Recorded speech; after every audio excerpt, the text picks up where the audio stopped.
आमिर खान ने किया निकाह, तीसरा, और परेशान हो रहे अंधभक्त।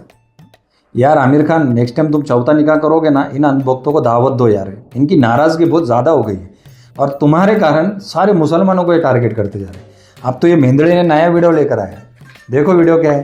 सध्या बॉलिवूडमध्ये कॉन्ट्रोवर्सी चालू होती। आमिर खानने तिसरं लग्न केलं आणि ते तिसरं लग्न सुद्धा एका हिंदू महिलेबरोबर केलं आणि लव्ह जिहाद केला।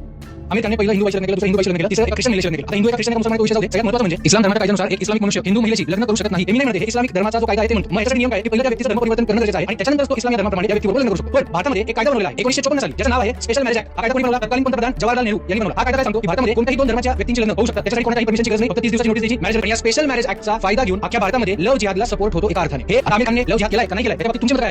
इसने बयान किया कि मुसलमान जवाहरलाल नेहरू इनके बनाए कानून के मुताबिक गलत इस्तेमाल करके इस लव जिहाद को अंजाम दे रहे हैं। आता मराठीमध्ये सांगतो। 4 फेब्रुवारी 1889 साली सर्वात पहिला विवाह संपन्न झाला।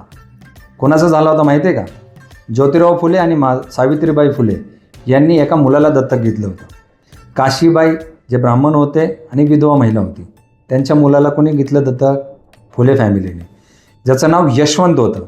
राधाबरोबर त्यांनी सर्वात प्रथम विवाह संपन्न केला आणि आंतरजातीय विवाहाची सुरुवात केली।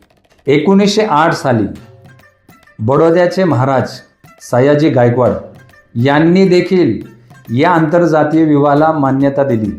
1918 साली सरदार वल्लभभाई पटेल यांचे मोठे भाऊ विठ्ठलभाई पटेल यांनी ब्रिटिश काळी हा प्रस्ताव मांडला आंतरजातीय विवाहाचा। विरोधक कोण होते माहिती आहे तुला? महात्मा गांधी व मदन मोहन मालवीय। हे कुठल्या पार्टीचे होते? काँग्रेसचे होते। आणि अनेक बनूवादी देखील विरोधक होते, परंतु यांना देखील, यांच्या विरोधाला देखील हाणून पाडण्यासाठी समोर आले कोल्हापूरचे छत्रपती शाहू महाराज। त्यांच्याच पाठीपाठी डॉक्टर बाबासाहेब आंबेडकर व अनेक राजकीय सामाजिक नेते यांनी या आंतरजातीय विवाहाच्या कायद्याला मान्यता दिली। उगाच लोकांची टाळकी भडकवायची, मुसलमान गैरफायदा घेतोय। कसला गैरफायदा घेतोय? संविधानाने दिलेला अधिकार आहे। अभ्यास अपूर्ण असला ना तर असंच अंधभक्त बनतो माणूस।